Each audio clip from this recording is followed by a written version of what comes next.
Hi, Chris Fox, Fox Construction, Tailored Custom Homes. We're here because we're trying to get you as much information as you need to be able to make an informed decision and to be able to be in the home that you really love and enjoy. Hey everybody, Chris Fox, Fox Construction, Tailored Custom Homes. I'm here today with Israel Jackson from Crown Cabinetry. Israel and I have been working together for a number of years, and I appreciate him coming on and doing this with me. Thanks for having me. Israel, can you tell us about Crown Cabinetry for those of us who don't know? At Crown Cabinetry, we moved here from Dallas, Texas in 2016 and bought tools and started a cabinet company. Yeah.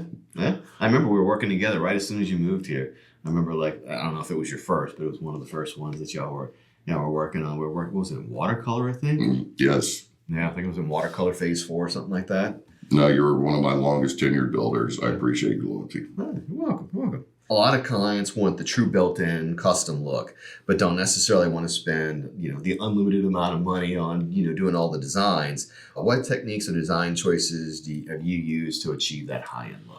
A lot of it has to do with achieving a look because it's having the adequate amount of cabinets on the wall, in my opinion. Mm-hmm. Where you've got a 10-foot ceiling, you don't necessarily need to take the cabinets to 10 feet and build it into the ceiling. I personally am 6'2". Mm-hmm. I can reach the face of an 8-foot cabinet box. I cannot get into an 8-foot cabinet box. Right.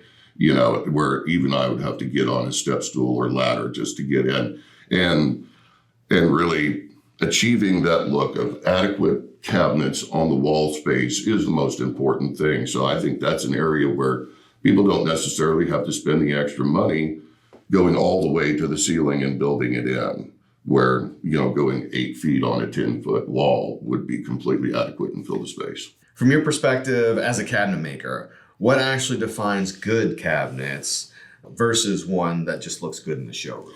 They're cabinets, box cabinets that can be comprised of a lot of different materials. I've seen compressed paper cabinets that look pretty for about 5 minutes. Right. You know what I mean? They just don't last. But higher grade slides, undermount drawer glides, higher grade, dovetail drawer boxes. Those are subtle things. Soft close hinges. These are things that we do standard. Right. That are subtle upgrades that when people don't necessarily know about it until they see it, and then they look at it and go, oh, "Wow, that's nice." Right. How early should the cabinetry be considered in the design process, and what problems have you seen when the cabinets are treated as an afterthought? It's a really good question. The way that you approach it with your homeowners, I find that we have the most success, because from before the project is ever even permitted, we already have a game plan. Where we're sitting down with a customer and we're going through a design process and it's super early. The areas I think where we have problems are where someone already needs cabinets and then we're getting to the design phase. I've got a whole backlog of clients, and then I've got to fit them in or work them in early, right? Because we weren't planning on it, and there is the design phase of the cabinetry process is one where the client gets to put their fingerprint on their own home, right? And they have real input on how they want to be able to use it whenever they're living there, and then they have specific design features of, oh, I want this pantry to have these different rollouts, and this is how I'm planning on storing everything, and they put real thought into it. So, doing that late in the process, I feel like it can be rushed and then things can be missed, as opposed to taking our time with it and having a real game plan before we even need cabinets. Right. No, absolutely. Because there's times where we've put, outlets in the back of cabinets, or even when we're selecting like the interior trim for the house, what you were just talking about, on a 10-foot ceiling, are we going up to 10 foot with the cabinets, or are we only going to 8 foot? Because if we're going all the way to 10 foot, then what does the crown look like? How does the crown going to terminate? Door styles seem to cycle over time. What door styles are you seeing gaining traction right now, and which ones do you think are starting to fade out? I love the square shaker. It's been really popular for so long. I don't know that it's going away because of how many, how timeless it is. I think if any door style was going to change and people would go away from it, be the square shaker. I've seen the skinny shaker, start to take a little traction. That may be just a quick fad. I'm not sure how much traction it's going to get. It looks good. It does look good. It looks real good. It looks real good. I mean, it's nice. And then the way the door is actually built, it's a little bit heavier than a standard door too. So, I mean, it feels kind of like walking through. And when you open the door to somebody's home and their door is really heavy from their front door. Big mahogany doors as opposed to one of the fiberglass ones. Yeah. Right, as opposed to a fiberglass one, it feels more substantial. But, I like it because of the weight of the door. And we'll see what actually happens, but it's really interesting. Door style is such a personal thing to the project too, because it could be, and that's why, we can build any door, or lots of different doors. We've got multiple different profiles, whether it be a raised panel or flat panel. I don't know what the next trend is going to be, but door style is a really personal thing to each individual project. But white kitchens dominated for years. How are you seeing colors used differently today? And what are some of the safer ways homeowners can step away from white without regretting it later? Wow, white. I've done so many white kitchens. It's like white is safe. But I've gotten to where we did so many of them working in watercolor and, over there in Romare country that it's like we did so many white kitchens, I couldn't take pictures of them. Because every kitchen was the same. It's like, all you do is white cabinets. Right. I mean, we can do any color that you want, but white is safe. I mean, if you're thinking from a resale standpoint, white is safe. It goes with everything. But where I think people can add in a pop of color that sets something off is by doing small things, like maybe doing the island a different painted color. Right.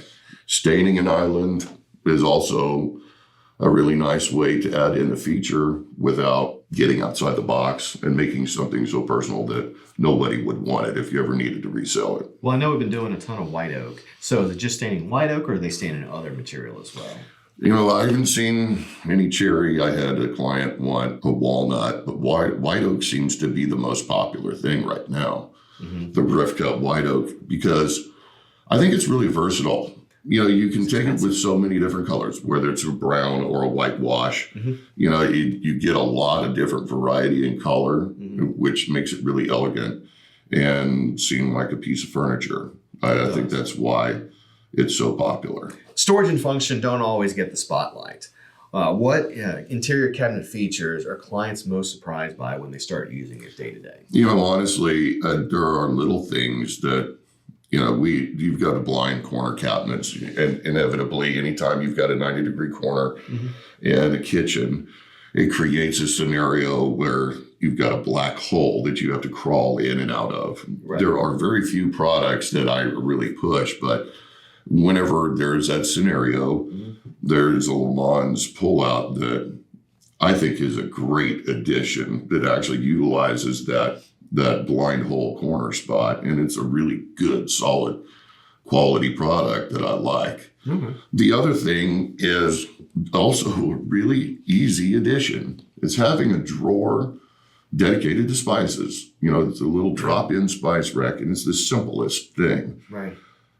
In my own cabinets, in my own kitchen, I have an upper cabinet that is dedicated to spices that I have to unload everything to find the one thing that I need. Mine's got a Lazy Susan in the thing. Right. And it takes up the whole bottom of the cabinet. And there's not a whole, you lose those corners and all that. You lose all that spot and then things fall off of it. But the spice drawer, I am so jealous every time I put one in somebody's house. Like, I want that. Right. And I don't even have it for my own house.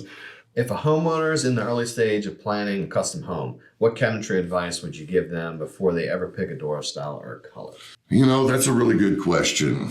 And doing enough research to understand what your own style is and what you want your home to look like and what you want the outcome to be. I think a lot of times people's style will mold and evolve throughout the whole build process too, where they'll begin a certain way and then throughout the process, things will actually change and may even change their mind on how they want the finished product to actually be.